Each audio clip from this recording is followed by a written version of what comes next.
Entonces, buenas tardes a todos. Mi nombre es Nilton, trabajo aquí en la Universidad de Sao Paulo. Yo no trabajo con la parte política, soy investigador, profesor, y nosotros focalizamos en salud única hace mucho tiempo. De 2009 trabajamos con esto aquí para toda Latinoamérica, con varios colegas. Miren, el problema de la resistencia, por favor, no es restricto a antibióticos. Eso es un grande problema que tenemos con los colegas, que todo el mundo está investigando, haciendo políticas para antibióticos, pero en verdad el problema es mucho mayor. Aquí tenemos biocidas, desinfectantes que son liberados de una forma muy responsable por parte de la comunidad. Solo un ejemplo: si uno va para una farmacia o un supermercado, tienen varios miles de productos que matan 99,9% de las bacterias. Usar eso a nivel comunitario, en mi opinión, no es interesante porque mata microbiota y altera ecosistemas. En servicio del sistema público de salud, sí. Entonces son dos realidades diferentes que nos hemos olvidado mucho. Entonces, por favor, tengan en consideración eso para quien hace políticas públicas y quien hace la investigación. Bueno, ¿qué antibióticos son comprometidos en la área de ambiente y animales de vida libre? Principalmente lo que tenemos son los beta-lactámicos como cefalosporinas y carbapenémicos, y ahora también lo que encuentro bastante cada vez más frecuente es resistencia a tetraciclinas, cloranfenicol en el ambiente y en vida silvestre, y eso hace mucho sentido porque la vida silvestre está relacionada con el ambiente. Bueno, en la parte de beta-lactámicos, lo que más importante, yo encuentro lo que todo el mundo busca en las políticas públicas han sido direccionadas para lo que se denominan superbacterias y estos patógenos de prioridad crítica, que ahora cambió, ¿no? Ahora acabó de aparecer una nueva lista donde se incluye Mycobacterium tuberculosis y Pseudomonas pasa de prioridad crítica, pasa para alta prioridad, más en fin. La idea es que lo más importante de clínicamente significante de crecimiento rápido son estos enterobacterales y Acinetobacter baumannii, que son resistentes a los carbapenémicos y o cefalosporinas de amplio espectro por la producción de Bleb. Bueno, los datos que voy a presentar a nivel mundial, esto está muy relacionado con lo que es vigilancia epidemiológica genómica, porque ahora con tecnologías de genómica, ¿cierto?, de short read o long read, ahora está más fácil hacer epidemiología y tener datos que sean confiables, ¿cierto? Ahora avanzamos bastante. Lo que el laboratorio hace actualmente, los de vigilancia epidemiológica genómica, y que yo pienso que esto aquí va a ser implantado en la clínica rápido, no le veo de aquí a 10 años ya va a ser una cosa de rutina. Lo que se hace entonces es aislar la bacteria humana, animal, de la vida silvestre, del ambiente, se aísla, se identifica por la tecnología de Malditov, que ahora prácticamente todo el mundo tiene acceso, ¿no? Se hace la extracción de DNA, cuantificación del control de calidad, y se hace las bibliotecas para posterior secuenciamiento por tecnologías que cada uno defina qué usar dependiendo del dinero que tenga.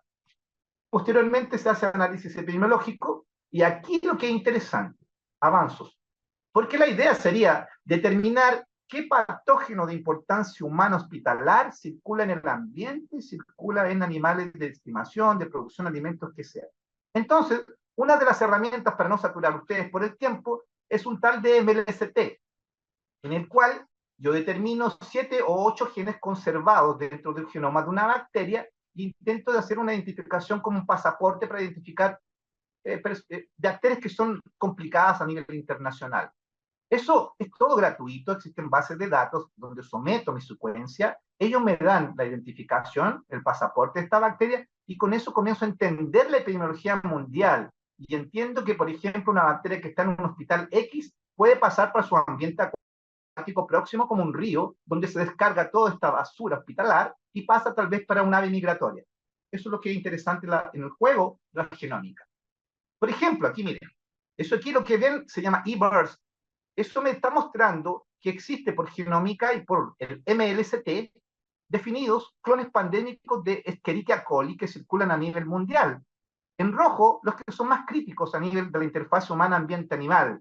Secuencia tipo, pasaporte de Escherichia coli, 131. Secuencia tipo 10, 648. Por tanto, su laboratorio de vigilancia público-privado hace esto, consigue fácilmente determinar la introducción de estos patógenos de otros países que tienen problemas de endemicidad y problemas con grandes óbitos, ¿cierto?, de muertes y pronósticos desfavorables. Perfecto. Ahora, ¿qué es lo que hace la vigilancia a nivel de interfaz humana-ambiente-animal?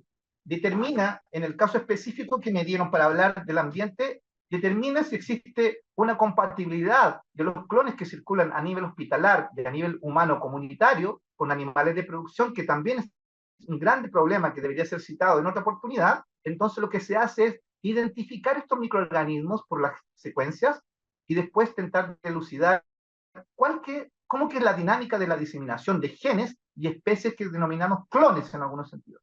Bueno, específicamente si ven ese cuadro, es fácil ver que el ambiente acuático está súper comprometido, porque todo cae en el ambiente acuático. Puede ser residuos de antibióticos que se usan en grandes cantidades a nivel hospitalar o comunitario, se eliminan por la orina o las heces. Tenemos también genes de resistencia que se eliminan en la parte de basura hospitalar, ¿cierto? Es goto que se llama en portugués. Y a nivel de animales de producción, también tenemos uso de antimicrobianos como promotores de crecimiento que se eliminan en las heces, orina, cae el ambiente acuático, así como genes de resistencia y bacterias resistentes.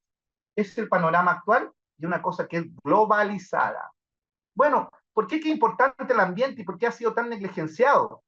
El ambiente, si ustedes ven, es vida, porque tenemos agua, es vida para cualquier ser vivo. Y por tanto, en ambientes acuáticos existe la mejor idea de recombinación genética de microorganismos, modificaciones de ecosistemas. Entonces, si vemos la parte antropogénica, probablemente lo que es uso de antibióticos descontrolados y residuos, etcétera, y otras cosas, desinfectantes, metales pesados, agrotóxicos, todo se genera a nivel urbano, ¿cierto? A nivel industrial, y todo cae a ambientes acuáticos. Y aquí me preocupa porque comienzo a ver alteraciones en ecosistemas y veo que el ambiente acuático se transforma en una fuente de infección potencial para seres vivos y otros animales. Miren aquí el ejemplo. Estaban comentando de forma interesante los colegas anteriormente sobre el uso de antimicrobianos en acuicultura. La acuicultura es una forma muy fácil de obtener proteína actualmente, por ejemplo, aquí en Brasil con tilapia, que es fácil de cultivar, ¿cierto? Entonces, en Chile, por ejemplo, una de las bases de economía aparentemente es el salmón, que se exporta para todo el mundo. Miren ahora las problemáticas que tenemos atrás. Todo bien, aparentemente, por lo que comentan los colegas, hay un control más estricto de uso de antibióticos. En esta revisión de 2020, dicen que Chile, por ejemplo, autoriza 19 tipos de antibióticos diferentes para usar en salmón. Clonazepam, doxiciclina, aerofloxacina, que es un análogo de ciprofloxacina, levofloxacina humana, clorfenicol y, en fin, diferentes antibióticos que tienen una estructura química similar a la que usamos en humanos. Ahora en Brasil, por ejemplo, como ejemplo, nosotros son permitidos por el Ministerio de Agricultura 2 antibióticos para el cultivo de tilapia, clorfenicol y oxitetraciclina. Bueno, los problemas aquí en revistas de altísimo impacto comentan sobre la acuicultura se ha transformado en un fenómeno que ha contribuido con la resistencia a nivel mundial. No dejan de tener razón, ¿cierto? Si ustedes ven, aquí en Chile es bastante comprometido por la parte del salmón, que es un rubro bastante explorado y que durante mucho tiempo fue cuestionado por la generación de residuos de antibióticos a ambientes que no eran antropogénicamente contaminados, como el sur de Chile. Ahora, eso acontece en Perú, México y también en Brasil. Bueno, ¿cuál es el principal antibiótico de origen de esta parte de acuicultura que me preocupa? Tetraciclinas. Bueno, y tal vez, los patógenos WHO dicen que tetraciclina no es importante, solamente beta-lactámicos, pero para mí sí, hay cosas que muchas veces nosotros nos vamos basando en lo que es contemporáneo y no vemos lo que viene por atrás, lo que es importante abrir los ojos. ¿Por qué es que para mí es importante las tetraciclinas? Porque, por ejemplo, aquí en Brasil nosotros tenemos muchos problemas con la Acinetobacter baumannii. Existe una diseminación de un clon internacional denominado clon 2. Él es resistente a todo. Y lo único que nosotros testamos aquí y que funciona son las tetraciclinas, doxiciclina, minoxiclina, y la clínica aparentemente tiene un buen resultado. Por tanto, si yo impacto el ambiente con tetraciclinas a nivel de acuicultura, eso me va a llevar sin duda a una posibilidad de generación de resistencia a tetraciclina en un patógeno que ya es resistente a carbapenémicos y cefalosporinas. Otra cosa importante en residuos de antibióticos es que existen también a veces periodos de carencia que no se respetan. Y eso también ha sido bastante criticado, tal vez no a nivel de una resultados que son ciertos en bancos de datos que existen, ¿cierto? Pero si ustedes ven, si ustedes van para el sur de Chile, por ejemplo, siempre se habla, yo no sé si esto es un mito urbano, una leyenda urbana, yo no sé, más dicen aquí, por ejemplo, me dicen, Milton, cuando tú vas al sur de Chile, compras salmón, te preguntan las personas, ¿quieres sin antibiótico o con antibiótico?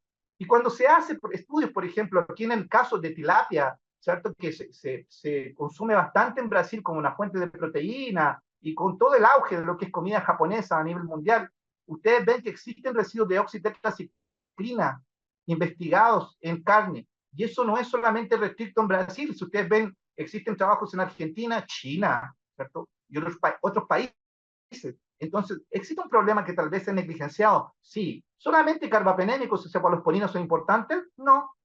Otra cosa interesante, miren, la resistencia a las tetraciclinas que más preocupa a nivel mundial epidemiológico es una tal de TX, porque son enzimas que te cortan las tetraciclinas, funcionan como una especie de beta-lactamasa. Generalmente la resistencia a tetraciclina es mediada por bombas de flujo o protección del sitio ribosomal. Pero ahora para la tetraciclina el problema es mucho más complicado.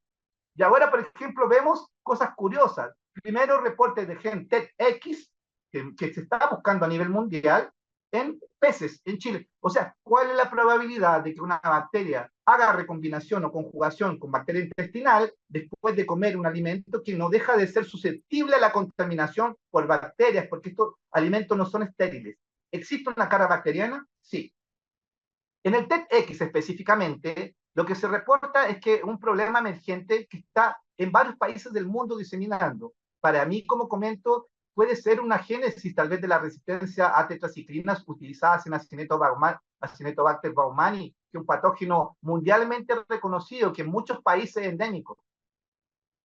Bueno, entonces, a partir de eso, nosotros estamos intentando demostrar que sí, la emergencia de estos genes TET-CHIS es importante de ser investigados a nivel de epidemiología, no solamente a quedar restrictos a cefalosporinas y resistencia.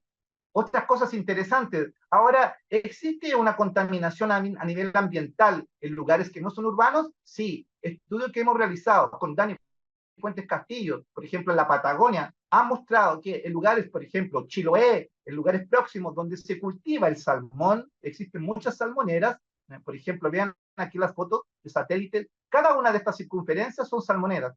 Entonces, se usa residuo de antibiótico. Si ustedes ven en videos de YouTube, existe unos pellets que se lanzan en el agua. Ahora los pellets, si ustedes ven, existen gaviotas pegando los pellets, león marino comiendo los pellets, el pellet se disuelve en el agua, un ambiente rico para diseminación de bacterias, los propios antibióticos. Entonces, un fenómeno realmente que es preocupante. Lo que hizo Dani Fuentes Castillo es investigar una isla que se llama Cuy. Teóricamente, aquí no tiene impacto humano, no existen comunidades indígenas que viven, crían sus suinos, pollitos, etcétera, se alimentan de la pesca, y cuando fue a hacer la investigación, encontró que la población está comprometida con cargamiento, portadores asintomáticos de bacterias resistentes. ¿A qué? Tetraciclina, que era obvio, clorfenicol. Tanto humanos como estas aves y estos animales que se usan para consumo tienen un comprometimiento con tetraciclina y clorfenicol. Por tanto, existe una relación directamente relacionada con el uso de antibióticos en ambientes. Bueno, ¿qué otra cosa más? Ahora, aquí en Brasil, hemos investigado el aparecimiento de bacterias resistentes, clones internacionales. Miren aquí, en el inicio mostré una secuencia tipo pasaporte 131. Sí, existen aquí lugares que son pristinos. Ahora la pregunta, ¿cómo lugares pristinos que no llega el ser humano y las aves que habitan en esos lugares consiguen ser colonizadas por estas bacterias hospitalarias, clones internacionales? ¿Hace sentido? Sí, hace mucho sentido, porque si vemos nuestros mapas latinoamericanos, vemos que nuestras capitales son totalmente poluidas y no existe algo, conciencia del ser humano por eliminar la basura de una forma adecuada. Si ustedes ven, por ejemplo, Río Bogotá en Colombia, miren la foto, es horrible, totalmente contaminado. Río Rimac en Perú, Lima, la misma cosa. Río Mapocho en Chile, la misma cosa. Río Tieté en Brasil, Sao Paulo. Río de la Plata en Argentina. Entonces el problema es una cosa que yo veo que es antropogénica. Todo esto. En Chile, por ejemplo, han intentado usar los animales como centinelas para ver si buscar bacterias resistentes y genes en aves que están ahí periurbanas demuestra que el ambiente está contaminado y los resultados han sido sí positivos. Demuestran que muchas aves adquieren estos bacterias resistentes y genes porque sí, tienen un convivir directo con nuestros ambientes acuáticos que son poluidos. Ahora, ¿cuáles son los problemas principales relacionados a la clínica humana? Que impacta el medio ambiente y también animales de vida libre. BLE, la principal CTXM, que es endémica en todos los hospitales y ahora vemos cada vez más infecciones comunitarias, infección urinaria por BLE, es prácticamente también una cosa endémica. Cuando vemos entonces en el ambiente estos animales periurbanos, encontramos que los mismos clones internacionales que son identificados por genómica y sus genes de resistencia son completamente idénticos a los que circulan en hospitales. Entonces sí, existe una relación importante tal vez de eliminación de bacterias importantes y sus genes de resistencia para el medio ambiente, y los animales de vida libre están consecuentemente, infelizmente, adquiriendo estas bacterias. En el inicio del estudio de vida silvestre, los pioneros en eso aquí fueron grupos americanos que trabajaban con grupos chilenos. El profesor Daniel, de la Universidad de Concepción, mostraba, por ejemplo, que existía la diseminación de estos clones internacionales de Escherichia coli, secuencia tipo 10, cargando BLE de origen hospitalar. Y eso hacía mucho sentido cuando se estudia la migración de estos animales. Otro estudio que fue hecho en Antofagasta, en el norte de Chile, encuentra el mismo resultado. Escherichia coli del clon internacional 131 y del clon internacional 10 también demuestra que existe una migración asociada con encaminamiento de bacterias resistentes, probablemente hospitalares. La teoría es que estas aves migratorias realizan un ciclo desde Estados Unidos, Canadá, van parando primeramente en México, después paran en Perú y se aproximan al Océano Pacífico en Chile y hacen todo ese circuito migratorio, tal vez cargando bacterias de un país para otro y contribuyendo con la diseminación. Y obviamente contaminando el medio ambiente y afectando seres vivos, incluyendo humanos y otros animales. Por tanto, cuando trazamos un mapa epidemiológico basado en datos genómicos, queda evidente de que estos clones, por ejemplo, en Escherichia coli, secuencia tipo 131 y secuencia tipo 10, que está en todo el mundo, tiene una asociación directa con la vida silvestre, principalmente aves de migración. Estudios realizados en Chile, en Brasil, Canadá y Estados Unidos demuestran y son conclusivos. Ahora, cosas curiosas, y lugares que teóricamente no deberían existir bacterias hospitalares llenas de resistencia, y estos clones internacionales, como este clon secuencia tipo 10. Por ejemplo, hicimos con Adriana una investigación y con un grupo de colegas de la universidad en Perú sobre llamas. ¿Por qué nos interesó? Porque estos lugares que son santuarios de la naturaleza son visitados constantemente por seres humanos, y los seres humanos muchas veces es, contaminan el ambiente, ¿cierto? Alimentan estos animales y probablemente con el cariño, etcétera, quién sabe, soy portador asintomático, tal vez tengo mi bacteria, tenemos datos que demuestran que a veces hacemos una colonización que es transitoria a nivel de orofaringe, por eso, o sea, súper estudiado, ¿eh? Toco mi mano, ¿cierto? Tal vez llevo y tal vez de una forma que indirectamente me acaba contaminando y colonizando estos animales. La única forma de explicar. La genómica nuevamente me demuestra que sí, existe una relación clonal asociada a seres humanos, porque los clones son muy parecidos a los que circulan a nivel humano en diferentes países. Si ven ustedes aquí, específicamente en ese estudio, este clon encontrado en llamas en Perú es idéntico a clones encontrados en los Estados Unidos, en cepas clínicas, Japón, Brasil y Etiopía. Es para pensar sobre eso. En fin, existen diferentes tipos de clones internacionales. Aquí otra problemática, este clon secuencia tipo 648, ampliamente comentado en la parte humana, humana, también está bastante diseminado a nivel ambiental. Bueno, cuando estudiamos la problemática, en Chile es un modelo muy bonito para estudiar eso aquí. Y con Dani hemos estudiado bastante este tema. ¿Por qué? Porque si ustedes ven, Chile es bastante angosto y la población comenzó a crecer bruscamente. Si ustedes van a ciudades que son litoráneas, donde encontrabas unas aves y unos ecosistemas específicos, ahora, después de tantos años, uno vuelve y cambió todo el ecosistema. Y lo que observamos cuando nosotros vamos es que la población urbana comenzó a crecer, crecer, crecer de la costa hacia la cordillera y le quitaron todo el hábitat a estos animales de vida libre. Por tanto, esos animales que viven en la cordillera, ¿qué van a comer? Obviamente que tienen que alimentarse, migran para la urbanización y comen alimentos de basura y animales que ya son previamente contaminados. Entonces, el desafío a nivel de vida silvestre es identificar estos animales que llegan a estas reservas, decolonizarlos y después liberarlos a la vida silvestre. Cosas tristes, animales que están en peligro de extinción. Aquí, específicamente en São Paulo, existe un animal que se llama pato mergulhão. Él está en peligro de extinción y existe una colonia aquí dentro de un parque. Hace un tiempo atrás nos llegaron estos animales que estaban muriendo. Cuando se hace la autopsia por parte de los colegas veterinarios, se observó que todos ellos presentaban diseminación de una bacteria Escherichia coli de una secuencia tipo 58. La genómica nos permitió mostrar que eso era una origen también humana y que es un clon, además de resistente, es altamente virulento. Por tanto, estos animales susceptibles adquirían la bacteria y morían, comprometiendo tal vez la vida que está en peligro de extinción. Nuevamente, la filogenómica me muestra, ¿esto aquí tiene un origen antropogénico? Sí. Existen, ¿cierto?, clones internacionales, secuencia tipo 58, que ya circulaban en seres humanos y en hospitales. A nivel de vida silvestre marítima, también hemos encontrado casos muy tristes. Estos animales, tortugas marinas, delfines, que tienen enfermedades que nunca habían presentado. Neumonía, por ejemplo. Neumonía en un delfín por Enterobacter, por Citrobacter, con una enzima hospitalar, CTXM, una BLE. ¿Cómo es posible que un delfín se contagie y muera por una infección?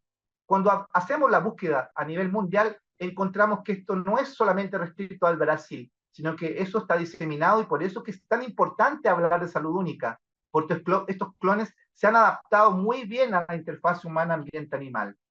Otro ejemplo muy interesante es en Chile, en Santiago. Como mostró Juan Carlos en el inicio, vertederos en Chile aumentaron cada vez más.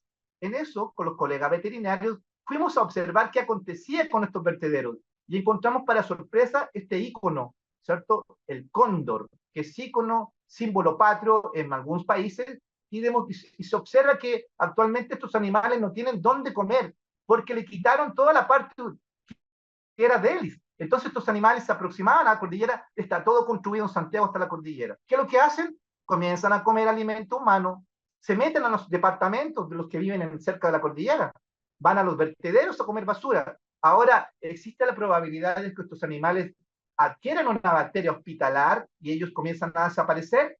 Sí existe.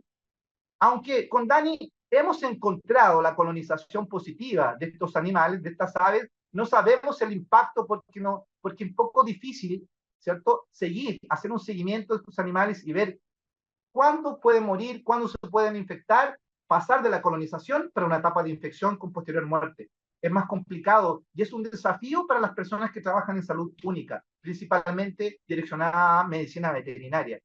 Los colegas chilenos aparentemente tienen muchos problemas con resistencia en vida libre y en ambiente. Por tanto, algunos, ¿cierto?, en universidades como Andrés Bello en Santiago, ellos han mostrado que trabajar con animales de vida libre es interesante para usarlos como centinelas.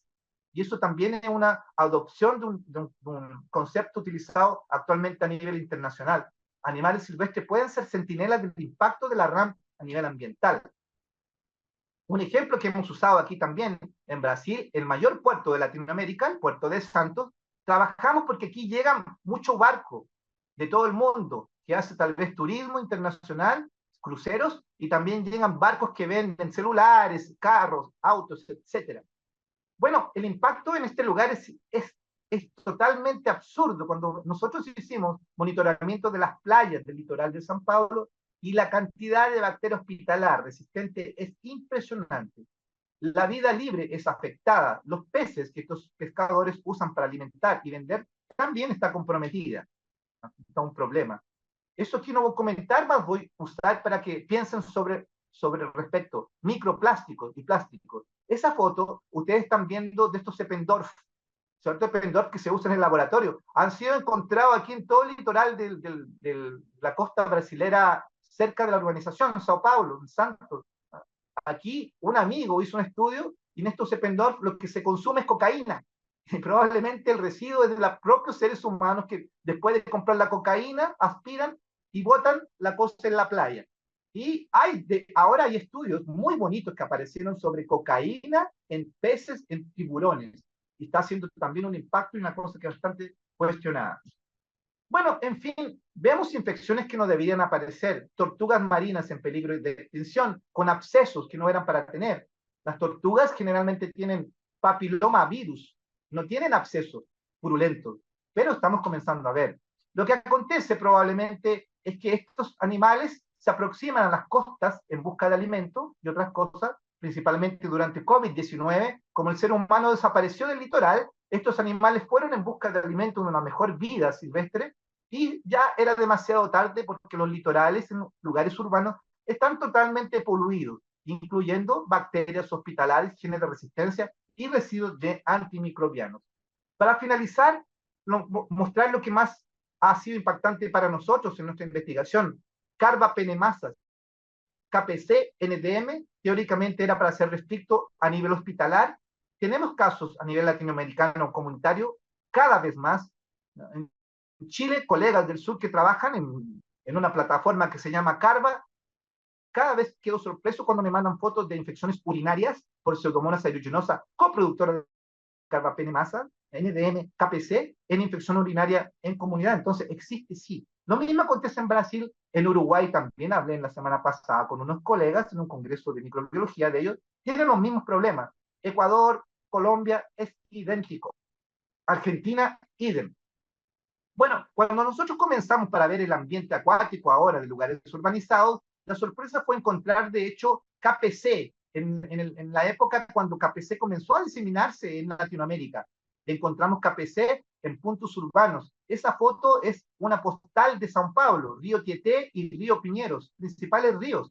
¿Cierto? Y aquí encontramos puntos próximos a hospitales, en los cuales se encuentran estas bacterias. Nuevamente, políticas en relación a descarte de estos esgotos hospitalares no existen. No sé si en algún país existe, tal vez en los más avanzados, en los más que tienen un nivel de socioeconomía y a nivel de salud pública más avanzado, tal vez existan, pero en nuestros países no existe. Por tanto, muchas veces se trata lo que es lodo orgánico y lo que es superficial, agua va de vuelta a los ambientes acuáticos, llevando genes de resistencia de bacterias. Parques que son también íconos en Latinoamérica, un parque muy famoso en Sao Paulo, visitado por turistas de todo el mundo, encontramos la misma situación. Ahora, cuando vamos atrás de la epidemiología a preguntar, ¿existe alguna relación de ese parque ser contaminado con basura, ¿cierto? Hospitalar o urbana? Nos dicen que no, es un parque natural súper cuidadoso.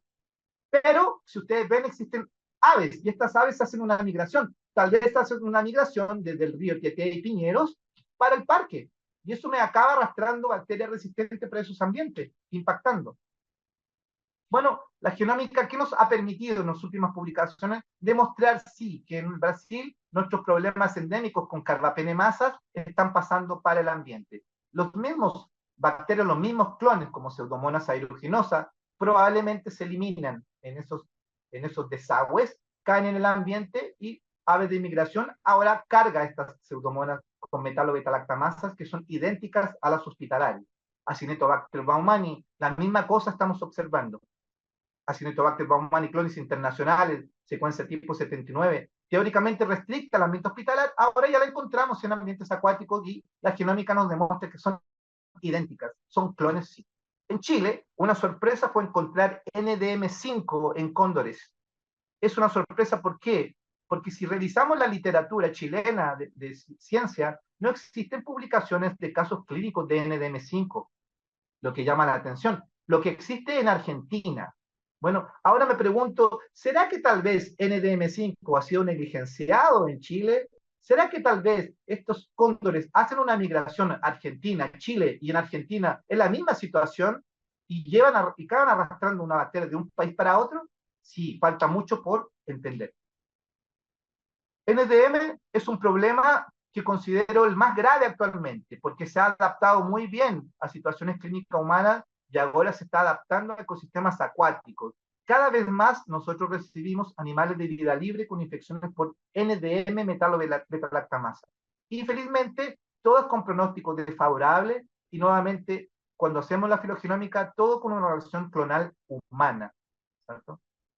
Escherichia coli, Enterobacter, Citrobacter infectando ballenas, ¿cierto? Delfines. Y cuando nos llama la atención esto, nosotros hicimos un levantamiento si verdaderamente este era un fenómeno internacional. Sí, y para nuestra sorpresa es que NDM está circulando en vida silvestre ya hace un tiempo en diferentes países, no solamente a nivel americano, sino que también en Asia, Oceanía, Europa y África. Por eso que es importante para mí intentar de convencer a la población, ¿cierto? Y las autoridades del problema que estamos teniendo y el potencial para que acabemos con algunos animales que están en peligro de extinción. Miren aquí qué interesante. La Organización Mundial de la Salud, con la OMS, en 2021, durante COVID-19, alerta sobre el problema de la coproducción de carbapenemasas en Latinoamérica y el Caribe, ¿cierto? Nosotros hicimos un análisis genómico para ver si eso era una situación mundial, y sí, eso está aconteciendo a nivel de todo el mundo, principalmente la coproducción de KPC con NDM. Ahora, acreditarían, si les digo a ustedes que antes, un año antes de la OPS lanzar esta alerta, nosotros ya habíamos encontrado la coproducción de NDM con KPC en animales de vida libre marítimo. Sí, y el proceso fue bien triste porque si ustedes ven, aquí en esa parte de la tabla, todos estos animales murieron. Muerte, muerte, muerte, muerte, muerte, muerte. Entonces, es un fenómeno de infección por una bacteria multiresistente que tal vez carga virulencia, que también es un fenómeno que debería ser contemplado por One Health, Salud Única, no debería ser restricto a la resistencia, debería sí también contemplar la virulencia porque se moviliza tanto de forma versátil como la resistencia y no se busca porque muchas veces tenemos bacterias muy, muy virulentas, sensibles a todos los antibióticos y tal vez ella me mata más que una bacteria resistente. Y ese es el fenómeno al final a nivel brasilero sobre lo que está aconteciendo con carbapenemasas en vida silvestre. Comenzamos a encontrar en 2013 y la situación comenzó a empeorar durante COVID-19. Entonces, probablemente eso aquí es un problema que necesita ser estudiado. Bueno, resumiendo, a partir de datos de investigación, no solamente de aquí en Brasil, sino que eso se confirma en Argentina, en Uruguay, los colegas todos hacen eso aquí, Chile, ¿cierto? Perú, Ecuador, Colombia, todos están demostrando que existe sí una presencia de clones internacionales de prioridad crítica en la fauna silvestre y en el ambiente. Y probablemente estos clones internacionales con esos números, por la filogenómica, por la MLST, estos se han adaptado muy bien a la interfaz humana-ambiente-animal porque tienen facilidad para intercambiar genes de resistencia y elementos de movilización como plasmidios. Por tanto, de aquí para frente sí, es muy importante los esfuerzos y este tipo de eventos para concientizar a las personas que de una vez por todas este fenómeno de la resistencia debe ser basada en una salud, no solamente focar sobre parte humana, sino que también animal. Ahora, mi preocupación, el impacto en la vida silvestre, aquí no sabemos lo que puede pasar. Los casos que nosotros recibimos son todos muertos, de animales que murieron. Ahora, en otros países, yo no sé cómo está la situación. Bueno, muchas gracias por la invitación y me disculpen por estar acelerando más. Realmente tengo clases ahora a las 5, de aquí a 3 minutos tengo que ir para sala de clases. Muchas gracias a todos y un abrazo para todos los colegas, amigos que están conectados y participaron del evento.